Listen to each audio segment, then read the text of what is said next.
સુરતમાં નિમાયા woman centre for health મહિલાઓમાં સ્વાસ્થ્ય જાગૃતિ માટે સતત પ્રયાસો કરી રહી છે, જે અંતર્ગત આ વખતે આંતરરાષ્ટ્રીય મહિલા દિને નિમાયાએ સતત 8મી વખત નિમાયા ગ્રેટ રન 2025નું આયોજન કર્યું હતું।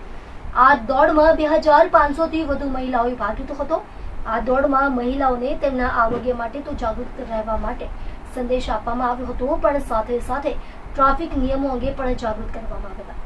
આ સમગ્ર આયોજન અંગે નિમાયા વુમન સેન્ટર ફોર હેલ્થના ડાયરેક્ટર પૂજા નાડકર્ણી સિંહે જણાવ્યું હતું કે નિમાયા મહિલાઓને સ્વાસ્થ્ય પ્રત્યે સભાન બનાવવા માટે સતત પ્રયાસ કરી રહી છે।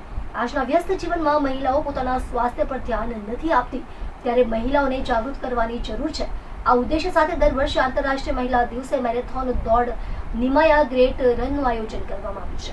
આ વખતે પણ 9 માર્ચ રવિવારે સવારે 6 કલાકે નિમાયા ગ્રેટ રનનું આયોજન કરવામાં આવ્યું હતું, જેમાં અમને સ્વયંસેવકોનો સહયોગ મળ્યો હતો।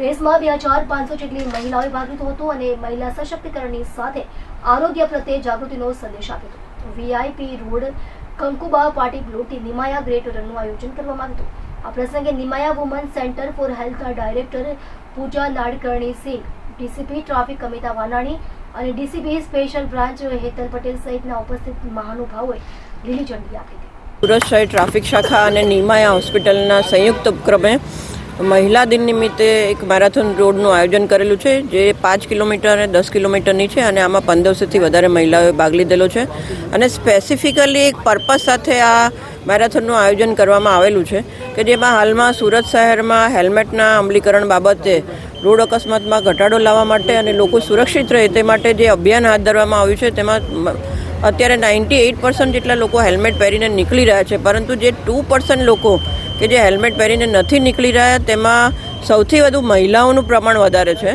તો મહિલાઓ એ પોતાની સુરક્ષા, પોતાના પરિવારની સુરક્ષા બાબતે સભાન બને અને મેક્સિમમ પોતે હેલ્મેટ પહેરાવે અને પોતાના પરિવારના સભ્યોને હેલ્મેટ પહેરાવે, તે માટે ખાસ હેલ્મેટ અને એમની સુરક્ષા વધારવા માટે આ દોડનું આયોજન કરવામાં આવેલું છે। જય હિન્દ।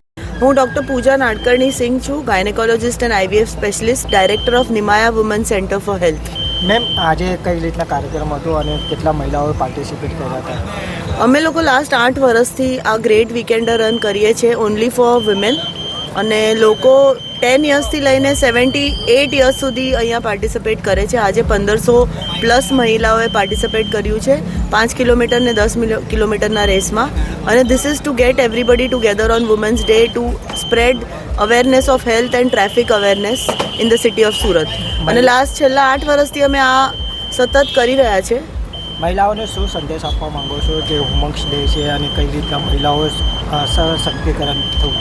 એટલે આ વુમન્સ ડે પર અમે બધા મહિલાઓને વુમન એમ્પાવરમેન્ટ અને પોતા માટે to stand for herself અને spread health awareness, take care of her and take out time, એટલે પોતા માટે બી થોડો ટાઈમ કાઢીને આ બધા સાથે મળીને રન કરવાનો પ્રયાસ છે। ટ્રાફિકના નિયમને લઈને શું કહેશો? મહિલાઓ હેલ્મેટ નથી વધારે પહેરતા? હા, એટલે ટ્રાફિક માટે પણ મેડમ DCP મેડમ અમારી સાથે લાસ્ટ ઘણા વર્ષથી જોડાયેલા છે અને બધાને ટ્રાફિક રૂલ્સ ફોલો કરવાનું, હેલ્મેટ પહેરવાનું, એ બધું અમે લોકોએ નિયમો પાલન કરવાનું કીધું છે।